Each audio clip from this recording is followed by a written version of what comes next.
es un buen proyecto de país para la Argentina.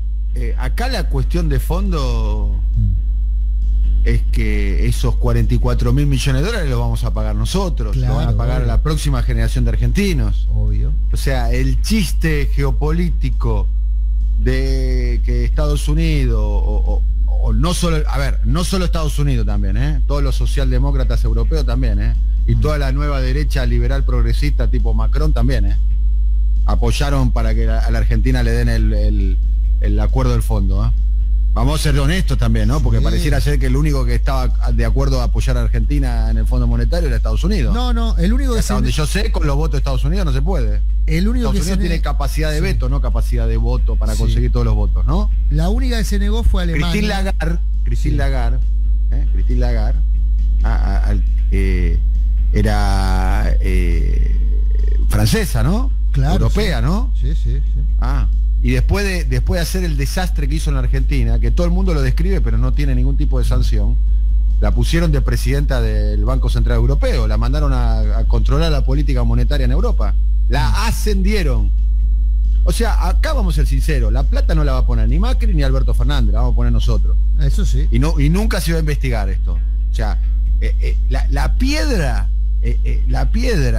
atada a la pierna del desarrollo de la sociedad argentina va a ser una piedra que vamos a arrastrar nosotros, toda la sociedad argentina, los trabajadores, las trabajadoras, los estudiantes, los empresarios, las pymes, los comercios. Esa es la verdad. Esa piedra no la va a arrastrar Alberto Fernández. No la va a arrastrar Alberto Fernández. No la va a arrastrar Macri. Que en ese sentido hay continuidad de Estado, hay política de Estado. Y hay impunidad. La impunidad de Macri está sostenida por Alberto Fernández. Porque la verdad que debería denunciarse ese préstamo. Y si el fondo es tan bueno, como dicen ahora, que la cantidad de periodistas, no voy a dar nombre porque son periodistas que en algunos casos le tengo cariño y mucha admiración en otros. Si el fondo está bueno, ¿por qué no nos hace una quita? Bueno, porque los estatuto 44.000 palos lo vamos a tener que poner, amigo. El fondo argumenta que su estatuto le prohíbe hacer quitas. También le prohíbe financiar la fuga y financió la fuga, ¿no? Pero claro. Bueno, pero hay que decírselo. Además, el crédito te lo dieron en 15 días. También, pero o sea, Ducomne se bajó del avión y ya tenía el crédito. Bueno. Ayer veía en un programa y además no tuvo ningún tipo de aprobación por parte del Congreso. Y creo que la Constitución es bastante taxativa en eso. Insisto, digo, ni aprobación del Congreso. Hay acuerdos. Hay acuerdos muy por arriba. Entonces, y esa deuda se va a tener que pagar o con más deuda o con un superávit que la economía argentina todavía no se sabe cómo lo va a lograr, o si no se va a pagar con ajuste, ¿no? Veremos cómo se va a pagar esa deuda, pero se va a tener que pagar. 44.000 millones de dólares es el préstamo en términos nominales, o sea, en plata líquida, es el préstamo más importante de la historia del Fondo Monetario Internacional desde su creación. De cada 10 dólares que tenía prestado el fondo, 6 se los había prestado a la Argentina. O sea, no existe, el fondo no es, parece un banco, pero no es un banco. Pero bueno, imagínate vos un banco que el 60% de su crédito se lo otorga a una sola persona o a una sola empresa, y con los antecedentes de la Argentina. Y no paga ningún costo. Y además, eso no es nada, porque la historia del fondo ya la conocemos. Lo que a mí me genera una cierta rebelión, para decirlo de un modo elegante, es que nos quieran hacer creer los actuales funcionarios, los mismos que nos decían hay que enamorarse de Christine Lagarde, ahora nos dicen que Cristalina Georgieva es por poco es Verónica Magario. No, bueno, pero es lo que le dijo. No, pero somos grandes. Pero es lo que le dijo el Papa. Después el Papa. El Papa le dijo eso al presidente, no que es Verónica Magario, pero que vio la pobreza de cerca, dijo. Dice Alberto que le dijo al Papa. Hagan lío. No. Que el Papa le dijo a Alberto, según el relato de Alberto. El Papa seguramente vio la pobreza, la pobreza de cerca. No, Cristalina. Es un pastor. Sí. Y es un hombre que conoce la calle y conoce la realidad. No, digo que el Papa le dijo eso no me queda ninguna duda, que Cristalina vio la pobreza de cerca y por eso es una persona más sensible que sus antecesoras. Eso es lo que le dijo el Papa. que conoce la pobreza y que hay que explicarle la situación en la que está la Argentina y que Cristalina nos va a ayudar por eso. Eso contó Alberto, no sé, yo no tengo por qué dudar de la palabra del presidente.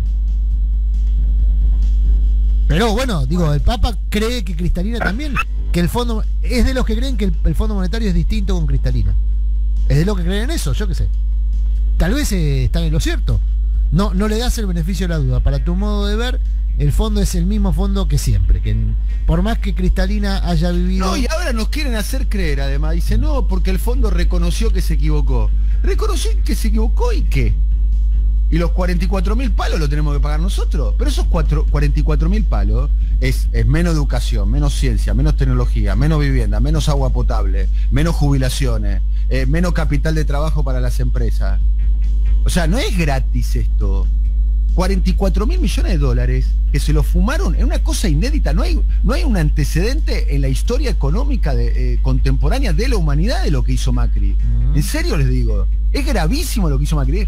Fue, en términos de endeudamiento, fue peor que Martínez de Oz y la dictadura. Pero no peor, mucho peor. Es muy fácil de comprobar hasta aritméticamente.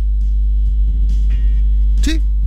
Bueno, pero el tema es que se hace con eso, porque lo que se hizo ya lo sabemos. La realpolitik, la geopolítica, sí. ¿Viste? Te ponen el teja ahí, ¿viste? Yo no, o mejor dicho, trato de entender. Pero hay una cosa que a mí me produce una mínima sublevación, un tsunami en un vaso de agua, pero que es, no me digan que el fondo ahora es bueno. No. En serio, les pido por el amor de Dios a los funcionarios que dejen de hablar del fondo bueno. Si el fondo es bueno, que nos haga una quita. Porque la autocrítica, ¿viste? Tipo autoayuda hindú, a mí no me sirve de nada, ¿viste? Que venga uno, que venga Cristalina diciendo, sí, la verdad que la pifiamos. Bueno, la pifiamos y ¿ahora qué? Claro, pero ahí el tema es lo que hace el fondo o lo que hace la Argentina en relación a eso, ¿no? Porque así como no le podemos pedir al virus, lo decíamos cuando Zizek dijo la salida va a ser por izquierda, y nosotros decíamos, mira, no le pidamos al virus lo que la gente no hace. La salida va a ser... Nos damos cuenta de que Zizek ya no necesitamos que pase mucho más tiempo para darnos cuenta de que por lo pronto las hipótesis de Zizek no se están verificando. Le erró, ¿no? La salida está siendo cada vez más por derecha. Otro temita, con el tema del impuesto a la riqueza.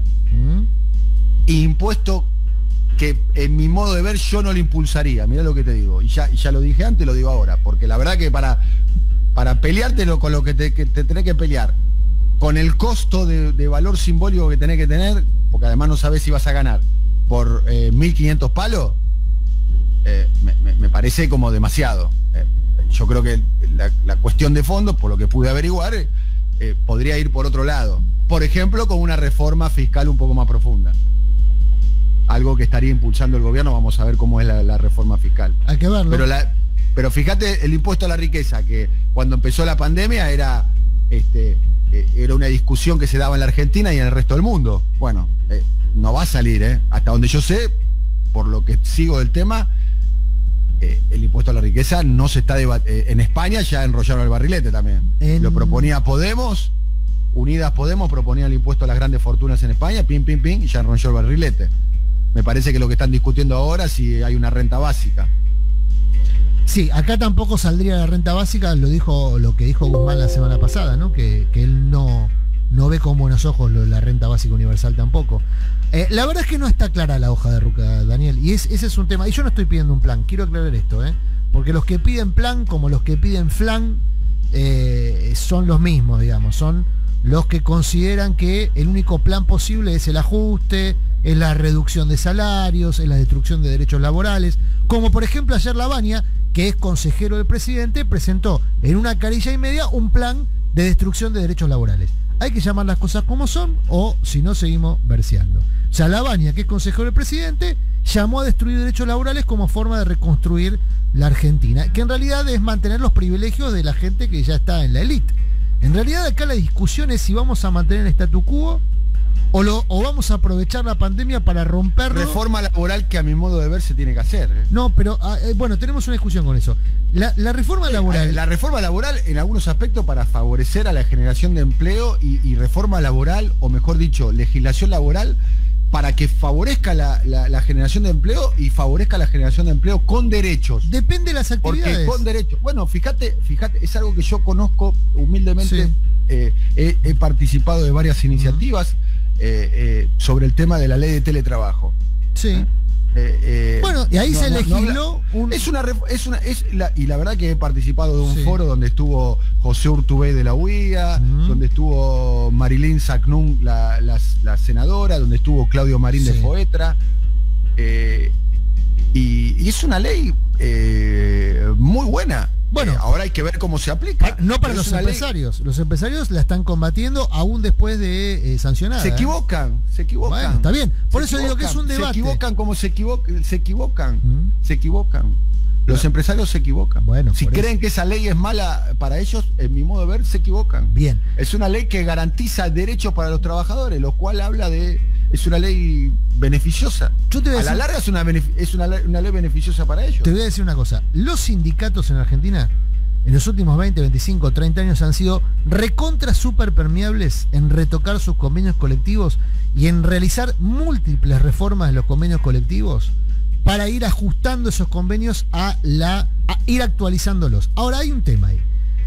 Cuando se pide una reforma integral de las leyes del trabajo, no es la actualización de los convenios colectivos. Lo que se pide es una revisión de los derechos laborales. Son dos cosas distintas. Por eso, ojo con la trampa narrativa o retórica de confundir actualización de los convenios colectivos, cosa que ocurre y se hacen en discusiones dentro de los ámbitos sindicales, dentro de la propia actividad. Hay muchas actividades que han reconvertido prácticamente a cero o han reconvertido en muchos aspectos sus convenios colectivos adaptándose a cuestiones más de la actualidad.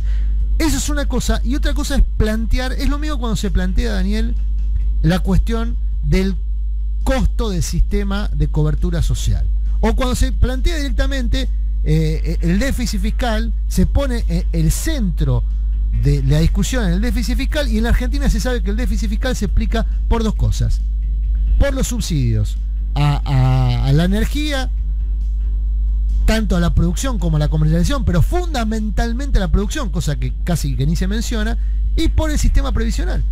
El sistema de cobertura previsional de la Argentina, que es un ejemplo en el mundo de aquellos países que consideran que hay que tener políticas activas del Estado para cubrir las necesidades económicas de sectores postergados, eso es el sistema jubilatorio argentino, es un ejemplo para aquellos que consideran que el Estado tiene que estar presente y activo.